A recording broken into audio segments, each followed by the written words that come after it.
Gold silver নাকি stock, এই যুদ্ধকালীন পরিস্থিতিতে আমরা কোথায় ইনভেস্ট করব যাতে করে আমাদের ইনভেস্টমেন্টটা সেফ থাকে এবং আমরা বড়সড় একটা অ্যামাউন্ট ওখান থেকে বানাতে পারি। এখন আমরা জানি যে কোনো যুদ্ধকালীন পরিস্থিতিতে গোল্ড এবং সিলভারের দাম বেড়ে যায়, তার কারণ গোল্ডকে আমরা সেফ হেভেন হিসাবে দেখি। কিন্তু আমরা যদি গত দিনের ট্রেডিং সেশন দেখি, সেখানে আমরা দেখব যে গোল্ড সিলভারের দাম একটা বড় পরিমাণে পতন হয়েছে, অ্যাজ ওয়েল অ্যাজ স্টক মার্কেটও বড় পরিমাণে পতন হয়েছে।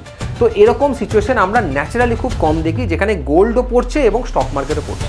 তাহলে প্রশ্ন হচ্ছে, তাহলে গোল্ড থেকে যদি টাকা বেরিয়ে যায়, স্টক মার্কেট থেকে যদি টাকা বেরিয়ে যায়, তাহলে সেই টাকাগুলো যাচ্ছে কোথায়? ন্যাচারালি এখন যেটা আমরা দেখতে পাচ্ছি, এই টাকাগুলো ম্যাক্সিমামটা যাচ্ছে বন্ড মার্কেটে। এখন বন্ড মার্কেট আমাদের এখানকার আলোচ্য বিষয় নয়। আমাদের এখানকার আলোচ্য বিষয় আমি গোল্ডে টাকা রাখবো নাকি আমরা স্টকে টাকা রাখবো। এখন প্রশ্ন হচ্ছে যে যদি আমরা গোল্ডে টাকা রাখতে যাই, তাহলে সেফ হেভেন হিসাবে গোল্ড এত বেশি ইম্পর্টেন্ট হওয়ার পরেও গোল্ডে কেন বেশি পরিমাণে টাকা থাকছে না? কেন গোল্ড বারবার উপরের পোর্শন থেকে নিচে আসছে? তার কারণ হচ্ছে প্যানিক সেল।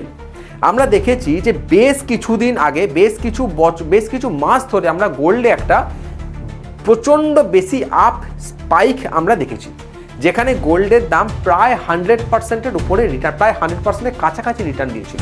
তো সেই জায়গায় দাঁড়িয়ে সবার কাছে একটা প্রশ্ন বারবার আসছে, তার এরপরে কি আবার কি গোল্ড যে দামে আছে এখন, সে দামে কি সাস্টেন করবে, নাকি গোল্ড সেখান থেকে আবার নিচের দিকে চলে আসতে পারে? তাই যে কোনো স্টক মার্কেট বিষয়ে একটা ভালো খবর আসলেই গোল্ডের দাম পড়ে যাচ্ছে। আমি কেন এই কথাটা বললাম? তার কারণ হচ্ছে যে গত পরশুদিন যে মার্কেট চলেছে, অর্থাৎ লাস্ট ট্রেডিং সেশন, সেখানে যদি আমরা দেখি, তাহলে আমরা দেখবো যে মার্কেট প্রচণ্ড নিচে গ্যাপ ডাউন ওপেনিং হয়েছিল এবং গ্যাপ ডাউন ওপেনিং হওয়ার পরই সারা দিন কিন্তু মার্কেট উপরের দিকে গেছে এবং বড় গ্রিন ক্যান্ডেল করে মার্কেট শেষ হয়েছে। কিন্তু আগের দিনের ক্লোজিং এবং গত পরশুর ক্লোজিংয়ের মধ্যে যে গ্যাপ ছিল, সেই গ্যাপটার জন্য মার্কেট দেখিয়েছে 1%-এর উপরে ডাউন গেছে। ক্লিয়ার? তো ব্যাপার হচ্ছে যে মার্কেট নিচের দিকে শুরু করে সেখান থেকে রিভাইভ করেছে। দ্যাটস ওয়াই লোকে ভেবেছে যে গোল্ডের তুলনায় স্টকে ইনভেস্ট করাটা বেটার, তার কারণ স্টক রিভাইভাল দেখাচ্ছে। উল্টো দিকে গোল্ডের রেসপেক্টে জিনিস যদি ভাবা হয়, তাহলে দেখা যাচ্ছে স্টক যেহেতু রিভাইভাল দেখাচ্ছে, তাহলে গোল্ডের যারা ইনভেস্টার তারা ভাবছে স্টক যদি রিভাইভ করে, তাহলে গোল্ডে কিন্তু আমার টাকা থাকলে সেই টাকা কিন্তু থাকবে না, কারণ গোল্ড সেখান থেকে নিচের দিকে আসার সম্ভাবনা বেশি। তো এমন একটা সিচুয়েশনে এসে আমরা দাঁড়িয়েছি, যেখানে আমরা দেখছি যে স্টকও নিচের দিকে আসছে, গোল্ডও নিচের দিকে আসছে। এখন প্রশ্ন হচ্ছে, তাহলে এখন আমরা কোথায় ইনভেস্ট করব? এই প্রশ্নটা এখন সবার মনে আসছে। আমরা যদি শর্ট টার্মে ইনভেস্ট করার কথা ভাবি, তাহলে ডেফিনেটলি আমাদের গোল্ড হচ্ছে বেস্ট অপশন। আমাদের খুব কনসাসলি ইনভেস্ট করতে হবে গোল্ডে, যেখানে আমরা প্রতিনিয়ত গোল্ডকে মনিটর করব এবং আমাদের স্টকের চার্ট সম্পর্কে খুব ভালো আইডিয়া থাকতে হবে।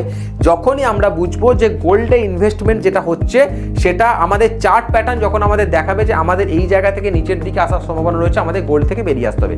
গোল্ডে ইনভেস্টমেন্ট এখন সেফ ইনভেস্টমেন্ট নয়। গোল্ড ইনভেস্টমেন্ট এখন খুব কনসাসলি ইনভেস্ট করতে হবে। উল্টো দিকে আমরা যদি স্টকে আসি, তাহলে স্টকে ইনভেস্টমেন্টের ক্ষেত্রে আমার মনে হয় অনেক বেশি অপরচুনিটি রয়েছে। এখন যে কটা দিন মার্কেটে এরকম ভোলাটাইল সিচুয়েশন রয়েছে, যে কটা দিন ভিক্স এত উপরে রয়েছে, সে কটা দিন আমরা ডেফিনেটলি স্টক মার্কেটে খুব বড় পরিমাণে ইনভেস্টমেন্ট থেকে দূরে থাকবো। বেশ কিছু সেক্টর রয়েছে যে সেক্টরগুলো ভালো পারফর্ম করছে, যেমন ডিফেন্স সেক্টর রয়েছে ভালো পারফর্ম করছে, অয়েলের কিছু সেক্টর রয়েছে ভালো পারফর্ম করছে, টেলিকমে কিছু সেক্টর রয়েছে যারা ভালো পারফর্ম করছে।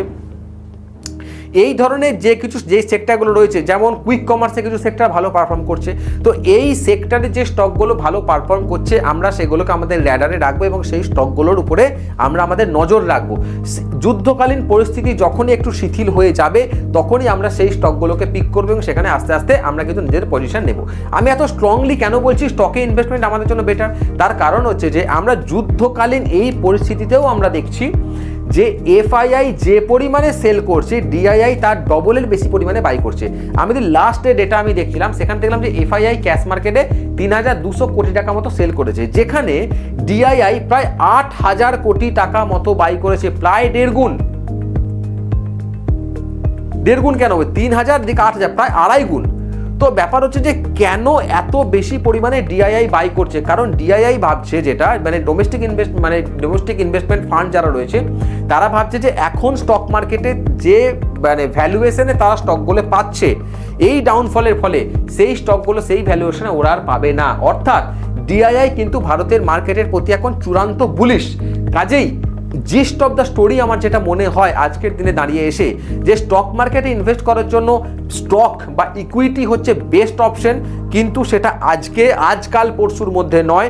ডেফিনেটলি মার্কেট সিচুয়েশন যখন একটু থিতিয়ে যাবে, তখন যদি আমরা স্টক মার্কেটে ইনভেস্ট করি, ঠিকঠাক স্টক দেখে শুনে ইনভেস্ট করি, তাহলে কিন্তু আমরা গোল্ডের থেকে অনেক বেশি পরিমাণে রিটার্ন কিন্তু আমরা স্টক মার্কেটে থেকে জেনারেট করতে পারবো।